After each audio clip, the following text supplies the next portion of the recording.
Everything about this scene supports the notion that white South Africans have it pretty good. This suggests that there is another side to the story. White poverty in South Africa has doubled since the non-racial election in 1994.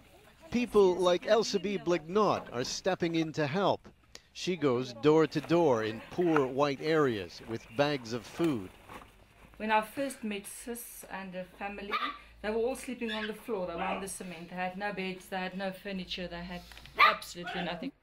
Living conditions similar to what you will find in many of the black townships.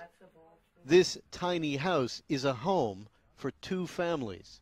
So all 11 people sleep in this house? Yes. It's very small though. Oh, very, very small. Laura Fenter and her children, her sister's family.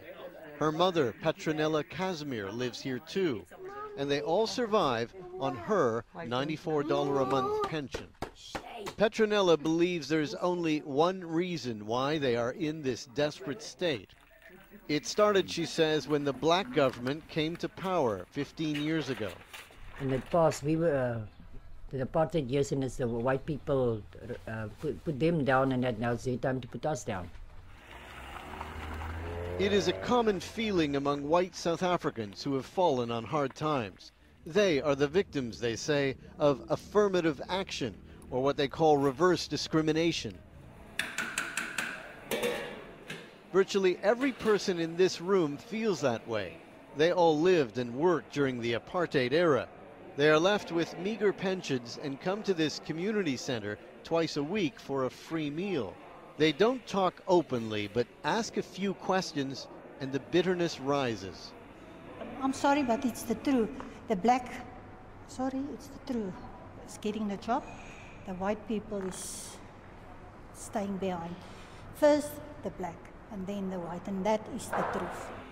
It is true that South Africa has its own version of affirmative action. It's called Black Economic Empowerment, and it was seen as vital in the new South Africa. Go to any one of the government ministries in Pretoria today, and most of the civil servants are black. It used to be that most of the faces you'd see on the streets here were white. Under the apartheid system, if you were a white person, you got a job. Of course, it wasn't just government workers. The entire labor market changed. Years later, blacks and whites are now competing for jobs on equal terms. And whites don't always come out on top.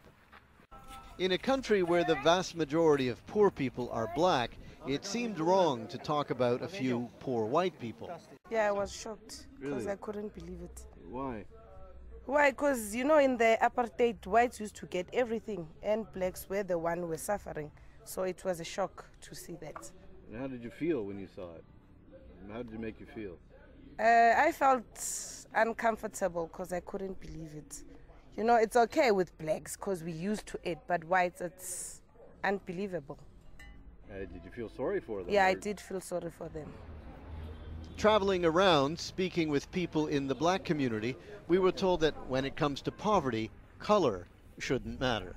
When you see a white child who's 5 years old, who's homeless, it evokes in you the same feelings that it would evoke when you see a black child. For World Focus, I'm Martin Seemungle in Johannesburg.